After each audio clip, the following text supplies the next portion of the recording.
നമസ്കാരം. ശബരിമല സ്വർണ്ണക്കൊള്ളക്കേസിൽ നിർണായക വിവരങ്ങൾ പുറത്തുവരികയാണ്. ഗോവർദ്ധന്റെയും പങ്കജ് ഭണ്ഡാരിയുടെയും പങ്ക് വെളിപ്പെടുത്തിയത് കേസിലെ പ്രധാന കുറ്റാരോപിതനായ ഉണ്ണികൃഷ്ണൻ പോറ്റിയെന്ന് പ്രത്യേക അന്വേഷണ സംഘം റിമാൻഡ് റിപ്പോർട്ടിൽ വ്യക്തമാക്കി. ഇരുവരുടെ റിമാൻഡ് റിപ്പോർട്ടിലാണ് ഇക്കാര്യങ്ങൾ ഉള്ളത്. ഒരു സ്വകാര്യ ചാനലാണ് ഇത് സംബന്ധിച്ച വിവരങ്ങൾ പുറത്തുവിട്ടിരിക്കുന്നത്. ലോഹപാളികളിലുള്ളത് ശബരിമല സ്വർണമാണെന്ന് അറിഞ്ഞാണ് ഇരുവരും കൊള്ളയ്ക്ക് കൂട്ടുനിന്നതെന്നാണ് SIT വ്യക്തമാക്കുന്നത്. രണ്ടുപേരിൽ നിന്നും സ്വർണം കണ്ടെത്തിയിട്ടുണ്ട്. സ്മാർട്ട് ക്രിയേഷൻസിൽ നിന്ന് വേർതിരിച്ചെടുത്ത സ്വർണത്തിൽ 150 ഗ്രാം പണിക്കൂലിയായി വാങ്ങി. ഗോവർദ്ധന്റെ കയ്യിൽ നിന്ന് 470 ഗ്രാം സ്വർണവും കണ്ടെത്തി. ഇവർക്ക് ദേവസ്വം ജീവനക്കാരുമായുള്ള ബന്ധം കണ്ടെത്തുവാൻ കസ്റ്റഡിയിൽ ചോദ്യം ചെയ്യേണ്ടതുണ്ടെന്നും റിമാൻഡ് റിപ്പോർട്ടിലുണ്ടെന്നാണ് റിപ്പോർട്ട്. പങ്കജ് ഭണ്ഡാരിയെയും ഗോവർദ്ധനെയും കസ്റ്റഡിയിൽ വാങ്ങുവാൻ SIT അപേക്ഷ നൽകും. ഉണ്ണികൃഷ്ണൻ പോറ്റിക്ക് 1.5 കോടി രൂപ കൈമാറിയിട്ടുണ്ടെന്നും പിന്നീട് കുറ്റബോധം തോന്നിയെന്നും പ്രായശ്ചിത്തമായി 10 ലക്ഷം രൂപ ശബരിമലയിൽ അന്നദാനത്തിനായി നൽകിയെന്നും ഗോവർദ്ധൻ മൊഴി നൽകിയിട്ടുണ്ട്. പണം നൽകിയതിന്റെ തെളിവുകളും അന്വേഷണ സംഘത്തിന് കൈമാറി. സ്വർണം സ്മാർട്ട് ക്രിയേഷൻസിൽ നിന്ന് ഗോവർദ്ധന്റെ കൈവശം എത്തിച്ച കൽപേഷിനെ വീണ്ടും ചോദ്യം ചെയ്യും. ശ്രീകോവിലിലെ സ്വർണം വേർതിരിച്ച് ചെന്നൈയിലെ സ്മാർട്ട് ക്രിയേഷൻസ് CEO പങ്കജ് ഭണ്ഡാരിയെയും ഗോവർദ്ധനെയും കഴിഞ്ഞ ദിവസമാണ് അറസ്റ്റ് ചെയ്തത്. ഈഞ്ചക്കരയിലെ ക്രൈംബ്രാഞ്ച് ഓഫീസിൽ ചോദ്യം ചെയ്യൽ വിളിച്ചു വരുത്തിയ ഇരുവരെയും വൈകിട്ട് 4 മണിയോടെ അറസ്റ്റ് ചെയ്യുകയായിരുന്നു. സ്വർണ്ണക്കൊള്ളക്കേസിൽ എൻഫോഴ്സ്മെന്റ് ഡയറക്ടറേറ്റ് ഉടൻ കേസെടുക്കും. കൊല്ലം വിജിലൻസ് കോടതിയുടെ ഉത്തരവിന് പിന്നാലെ EDക്ക് കേസ് രേഖകളുടെ പകർപ്പ് SIT കൈമാറി.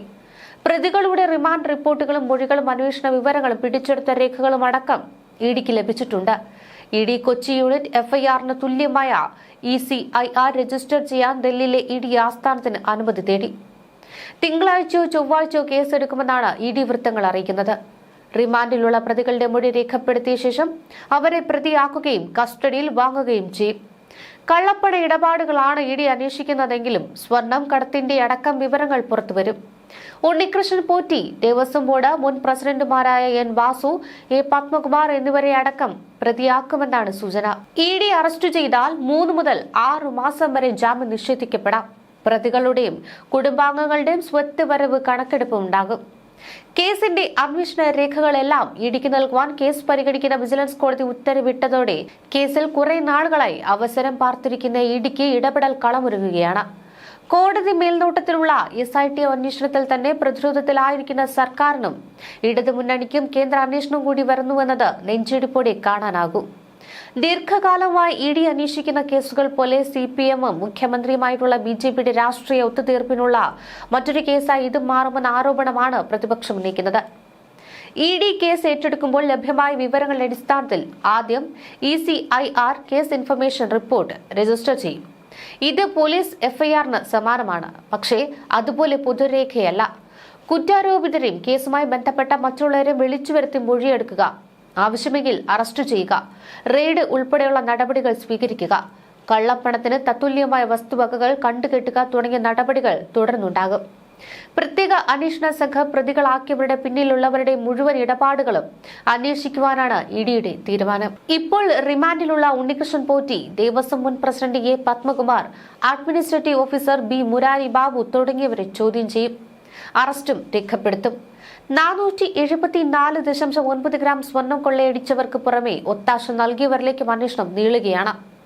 സ്വർണം കടത്തിയ വഴികളും ആർക്കാണ് കിട്ടിയതെന്നും കണ്ടെത്തും.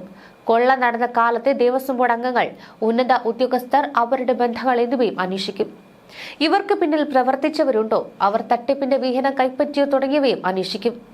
ദ്വാരപാലക ശില്പവും സ്വർണ്ണപ്പാളിയും കൊണ്ടുപോയ കർണാടക, തമിഴ്നാട് എന്നിവിടങ്ങളിലെ സ്ഥാപനങ്ങളും അന്വേഷണം നടത്തും. ഇവയുടെ ഉടമകളെയും ജീവനക്കാരെയും അടക്കം ചോദ്യം ചെയ്യും. പ്രതികളും സ്ഥാപനങ്ങളും നടത്തിയ സാമ്പത്തിക ഇടപാടുകളുടെ വിവരങ്ങളും പരിശോധിക്കും. ദ്വാരപാലക ശില്പവും സ്വർണ്ണപ്പാളികളും കടത്തിയത് സംബന്ധിച്ച് ED പ്രാഥമിക അന്വേഷണം നടത്തിയിരുന്നു. ഒക്ടോബർ 9-ന് വിജിലൻസ് SP സമർപ്പിച്ച റിപ്പോർട്ടും ഒക്ടോബർ 10-ലെ ഹൈക്കോടതി ഇടക്കാല ഉത്തരവും ED പരിശോധിച്ചിരുന്നു. 474.9 ഗ്രാം സ്വർണം നഷ്ടപ്പെട്ടതായി വിജിലൻസ് റിപ്പോർട്ടിലും ഹൈക്കോടതി ഉത്തരവിലും പറയുന്നുണ്ട്. അവയുടെ അടിസ്ഥാനത്തിലുള്ള EDയുടെ വാദമാണ് ഹൈക്കോടതിയിലും കൊല്ലം വിജിലൻസ് കോടതിയും ശരിവച്ചത്. ശബരിമലയിൽ കള്ളപ്പണ ഇടപാട് നടന്നുവെന്ന EDയുടെ സൂചനയ്ക്ക് പിന്നാലെയാണ് മുൻ ദേവസ്വം മന്ത്രി കടകംപള്ളി സുരേന്ദ്രൻ അന്വേഷണ വലയങ്ങളിലേക്ക് എത്തുന്നതെന്ന റിപ്പോർട്ടുകളാണ് ഉയർന്നുവന്നത്. ഇപ്പോൾ ജയിലിൽ കഴിയുന്ന N വാസുവിനെ കടകംപള്ളി തുറന്ന് പിന്തുണച്ചതും ഈ സംശയങ്ങൾക്ക് കൂടുതൽ ശക്തമാക്കുന്നുണ്ട്.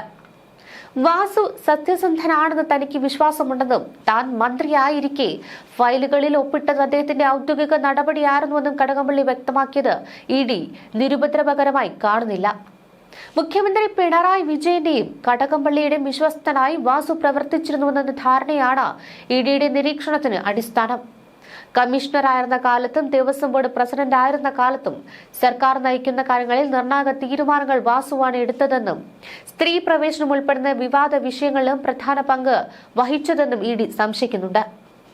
സർക്കാർ അറിവില്ലാതെ ശബരിമലയിൽ സ്വർണ്ണക്കളവ് നടന്നിരിക്കില്ലെന്നതാണ് ഇഡിയുടെ ഉറച്ച നിലപാട്. അതിനാൽ അന്വേഷണത്തിന്റെ കേന്ദ്രീകൃത ശ്രദ്ധ ഇപ്പോൾ കടകംപള്ളിയിലേക്കും തിരിയുന്നുണ്ട്. എന്നാൽ അതിലൂടെ ഇഡി ഒരു വ്യക്തിയെ മാത്രം ലക്ഷ്യം വെക്കുന്നതല്ല, CPM രാഷ്ട്രീയ ഘടനയെയും സമീപിക്കുന്നുവെന്ന സൂചനകളാണ് ഉയർന്നത്. വാസുവിന്റെ അറസ്റ്റും പത്മകുമാറിനെതിരായ നടപടികളും CPM നേതൃത്വത്തിൽ വലിയ സ്ഥിരതയാണ് സൃഷ്ടിച്ചിരിക്കുന്നത്. ഈ ഒരു സാഹചര്യത്തിൽ വാസുവിനെ കാണാൻ കടകംപള്ളി ജയിലിലെത്തിയത് പാർട്ടിക്കുള്ളിൽ തന്നെ വിവാദമാക്കിയേക്കും. അത് അദ്ദേഹത്തിന്റെ വലിയ രാഷ്ട്രീയ വീഴ്ചയെ വിലയിരുത്തപ്പെടുകയും ചെയ്യുന്നുണ്ട്.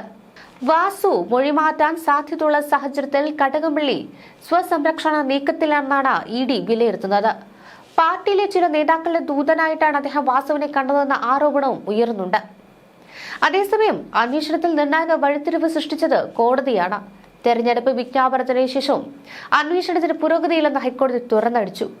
തുടർന്ന് ഇഡി FIR അടക്കമുള്ള രേഖകൾ ആവശ്യപ്പെട്ട് കൊല്ലം വിജിലൻസ് കോടതിയിൽ ഹർജി നൽകി.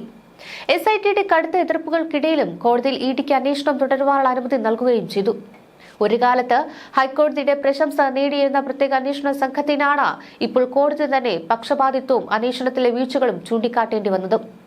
ഇതോടെ ശബരിമല സ്വർണ്ണക്കൊള്ള കേസ് വീണ്ടും വലിയ രാഷ്ട്രീയ നിയമ പോരാട്ടത്തിന് കേന്ദ്ര ബിന്ദുവിലേക്കാണ് മാറുന്നത്. അന്വേഷണത്തിന്റെ അടുത്ത ഘട്ടത്തിൽ ആരെയൊക്കെയെല്ലാം രാഷ്ട്രീയമായി ഇത് ബാധിക്കുമെന്നതാണ് കേരളം കാത്തിരിക്കുന്നത്. ഇപ്പോൾ ഉണ്ണികൃഷ്ണൻ പോറ്റിക്ക് വിവിധ ഘട്ടങ്ങളിലായി 1.5 കോടി രൂപ നൽകിയെന്ന് അറസ്റ്റിലായ ബെല്ലാരിയിലെ ജ്വല്ലറി ഉടമ ഗോവർദ്ധൻ അന്വേഷണ സംഘത്തിന് മൊഴി നൽകിയിട്ടുണ്ട്. പണം നൽകിയതിനു ശേഷമാണ് സ്വർണം വാങ്ങിയത്. പണം നൽകിയതിന് തെളിവുകളും ഗോവർദ്ധൻ SITക്ക് കൈമാറി. കേസിൽ കൂടുതൽ വ്യക്തത വരുത്തുന്നതിനായി ഗോവർദ്ധനെയും സ്മാർട്ട് ക്രിയേഷൻ CEO പങ്കജ് ഭണ്ഡാരിയും കസ്റ്റഡിയിൽ വാങ്ങി വിശദമായി ചോദ്യം ചെയ്യാൻ ഒരുങ്ങുകയാണ് സംഘം. ശബരിമല സ്വർണ്ണക്കൊള്ളക്കേസിൽ അറസ്റ്റിലായ പ്രതികളെ കസ്റ്റഡിയിൽ വാങ്ങാൻ അന്വേഷണ സംഘം നാളെ അപേക്ഷ നൽകും. താൻ നിരപരാധിയാണെന്നും സൗഹൃദത്തിന്റെ പുറത്താണ് സ്വർണം വാങ്ങിയതെന്നും വാദിക്കുന്ന ജ്വല്ലറി ഉടമ ഗോവർദ്ധൻ ജാമ്യത്തിനായി ഹൈക്കോടതിയെ സമീപിക്കാനും ഒരുങ്ങുകയാണ്. എന്നാൽ ദേവസ്വം സ്വത്താണെന്ന് അറിഞ്ഞുകൊണ്ട് തന്നെ ഗോവർദ്ധൻ തട്ടിപ്പിന് കൂട്ടുനിന്നുവെന്നാണ് പ്രത്യേക അന്വേഷണ സംഘത്തിന് കണ്ടെത്താൻ കഴിഞ്ഞത്. ഇതിനിടെ സ്വർണം ഗോവർദ്ധൻ എത്തിച്ചു നൽകിയ കൽപേഷിനെ വീണ്ടും ചോദ്യം ചെയ്യുവാനും സ്വർണത്തിന്റെ ഉറവിടം വ്യക്തമാക്കുവാനുള്ള നടപടികളുമായി പോലീസ് മുന്നോട്ട് പോകുന്നുണ്ട്. ദ്വാരപാലക ശില്പത്തിൽ നിന്ന് സ്വർണം വേർതിരിച്ചെടുത്തത് പങ്കജിന്റെ കമ്പനിയാണെന്നും ആ സ്വർണം വാങ്ങിയത് ഗോവർദ്ധനാണെന്നുമാണ് അന്വേഷണ സംഘത്തിന്റെ കണ്ടെത്തൽ. പ്രതികൾ ആദ്യം നൽകിയ മൊഴികളിൽ സ്വർണത്തെക്കുറിച്ച് അറിവില്ലെന്ന് വാദിച്ച് അന്വേഷണം വഴിതിരിച്ചുവിടുവാൻ ശ്രമിച്ചുവെങ്കിലും മുഖ്യപ്രതിയായ ഉണ്ണികൃഷ്ണൻ പോറ്റിയുമായി ഇവർക്ക് അടുത്ത ബന്ധമുണ്ടെന്ന് SIT കണ്ടെത്തിയിട്ടുണ്ട്.